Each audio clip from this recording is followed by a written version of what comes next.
ವಿಜಯಪುರ ಜಿಲ್ಲೆಯ ಇಂಡಿ ಪಟ್ಟಣದಲ್ಲಿ ಮೊದಲಿಗೆ ಹೃದಯಾಘಾತ ಅಂತ ನಂಬಲಾಗಿದ್ದ 28 ವರ್ಷದ ಅರುಣ್ ಕುಮಾರ್ ಬಡಿಗೇರ ಅವರ ಸಾವಿನ ಪ್ರಕರಣ ಈಗ ಹೊಸ ತಿರುವು ಪಡೆದುಕೊಂಡಿದೆ. ಮೊಬೈಲ್ನಲ್ಲಿದ್ದ ಚಾಟಿಂಗ್ ಮತ್ತು ವಿಡಿಯೋ ಕಾಲ್ ದಾಖಲೆಗಳು ಈ ಪ್ರಕರಣವನ್ನು ಸಂಶಯಾಸ್ಪದ ಸಾವಿನಿಂದ ಕೊಲೆ ಆರೋಪದ ತನಕ ತಂದು ನಿಲ್ಲಿಸಿದೆ. ಕಳೆದ ಮೇ 6ರಂದು ಅರುಣ್ ಕುಮಾರ್ ತಮ್ಮ ಮನೆಯಲ್ಲಿ ಮೃತಪಟ್ಟಿದ್ರು.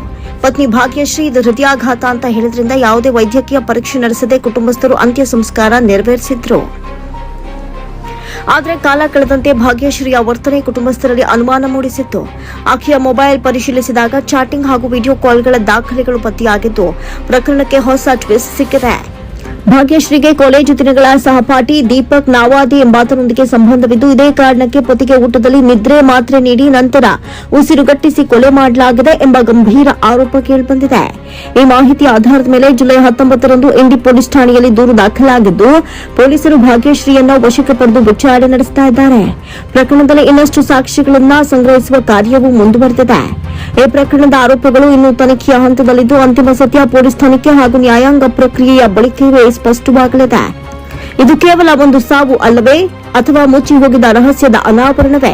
ಈ ಪ್ರಕರಣದ ಪ್ರತಿಯೊಂದು ಬೆಳವಣಿಗೆಯನ್ನು ನಿಮಗೆ ತಲುಪಿಸುತ್ತೇವೆ. ನೋಡ್ತಾ ಇರಿ ವಾಯ್ಸ್ ಆಫ್ ಜನತಾ. ಬಟ್ 6ಕ್ಕೆ ಬಂದು ನನಗೆ ಎಬ್ಬಿಸಿ ಓರಿ ಓರಿ ಯಾಕೆ ಏನೋ ಒಮ್ಮೆ ಚೀರ್ ಗಪ್ಪೆ ಆಗ್ಯಾರ್ರಿ ಅಂತ ಎಬ್ಸೋದು ಅಳಿಗಾಡಿಸಿ. ನಾ ಎದ್ರಿ ಅದು ಏನಾಗ್ಯದ ಯಾಕೆ ಎದ್ರಕಲಾಗ ಏನು ಹಿಂಗ್ಯಾಕಾಗ್ಯದ ಅಂದ. ಏನಾಗ ಗೊತ್ತಿಲ್ಲ ರೀ, ರೆಸ್ಕಿನಾಗ ಸಂಡಸ್ಕೊಬಂತಾರ, ಮೊಬೈಲ್ ನೋಡ್ಕೊತ ಮುಕ್ಕೊಂಡ್ರ, ಮೊಬೈಲ್ ನೋಡ್ಕೊತ ಮುಕ್ಕೊಂಡು ನಾನೇ ಮುಕ್ಕೋರಿ, ಏನು ಟೈಮ್ ಇಲ್ಲ ಟೇಬಲಲ್ಲಿ ಮೊಬೈಲ್ ನೋಡ್ತೀರಿ ಅಂದಿನಿ.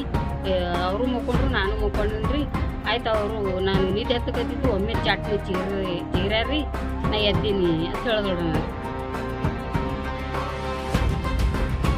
ಅದಕ್ಕೆ ಎದ್ದು ಒಳಗೆ ಹೋಗ್ರಿ, ಒಳಗೆ ಹೋಗಿ ಹಂಗಾಲ್ ತಿಕ್ಕು ಮನುಷ್ಯಗೆ ಎದೆ ಹೊಡೆದಂಗೆ ಆಗಿರ್ತದಲ್ರಿ. ಹಂಗಾಯ್ ತಿಕ್ಕೋದು ಹಂಗಾಲ್ ತಿಕ್ಕೋದು ಮಾಡಿ ಮತ್ತು ಎದೆ ತಿಕ್ಕದ ತಿಕ್ಕಿಗೆ ಇವ ಪ್ಯಾಂಟ್ ಹಾಕೊಂಡು ಬಾರ ಅಂತೇಳಿ ಮತ್ತೆ ಪ್ಯಾಂಟ್ ಹಾಕ್ತಾರೆ. ಪ್ಯಾಂಟ್ ಹಾಕಿ ಇನ್ನು ಯಾರಿಗೆ ಕರ್ಕೊಂಬರ್ತೀವಿ ಕೇಳಿ ನಾವು ಆ ಕಡೆ ಓಡ್ಕೊತ ನಾವು ಹೊರಗೆ ಹೋಗ್ರಿ ಕರ್ಲಿಕ್ಕೆ. ನಾವು ಹೋಗೋಣ ಇಂದ ತಾನು ಈಚೆ ಕಡೆ ನಮ್ಮ ಮನ್ಯಾಗ ಬಾಡಿಗೆ ಇದ್ದಿರಿ, ಅವ್ರಿಗೆ ಎಬ್ಸಕ್ಕೆ ಬಂದಾಡ್ರಿ.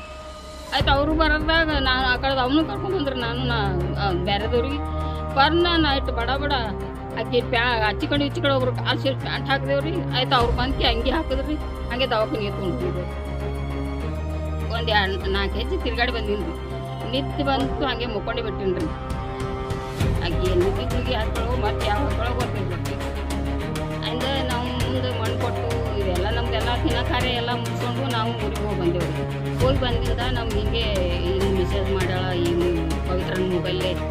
ಆ ಪವಿತ್ರನ ಮೊಬೈಲೇ ಮೆಸೇಜ್ ಮಾಡೋದು ಆಕಿನ ಗಂಡಗೆ ಹೋಗ್ಯಾವ. ಆಕಿನ ಗಂಡ ನೋಡಿ ಈಕಿಗೆ ಬೈದಾನ ರೀ. ಈಕಿಗೆ ಮೊದಲೇ ಬೈದಾನತ್ರಲ್ಲ, ಭಯನ ಇಲ್ರಿ ತಪ್ಪಾಗ್ಯದ್ರಿ ಅಣ್ಣ ನಮ್ಮ ಕಾಲು ಹಿಡಿತೀನಿ ರೀ, ನಮ್ಮ ಅತ್ತಿಗೆ ನನ್ನ ಗಂಡಗೆ ಹೇಳ್ಬೇಡ ಅಂದಾಡ್ರಿ. ಆಟಾಗಿ ಅವ ಮತ್ತು ಗಪ್ಪೆ ಕೂತಾನ್ರಿ. ಕೂತ್ ಬಳಕ ನಮಗೆಲ್ಲ ನಾವು ಮನೆಗೆ ಹೋದ ಬಳಕ ನಮ್ಗೆ ತೆಗೆದು ಕೊಟ್ರಿ ಅವರು. ಅವ್ನು ಮೆಸೇಜ್ ಹಿಂಗೆ ಮಾಡ್ಯಾಡ್ರಿ ನೀವು ಮಟ್ಟಾಡ್ರಿ ಎಲ್ಲ ಹೇಳಿದ್ರು ನಮಗೆ. ನಾವು ಅವ್ರ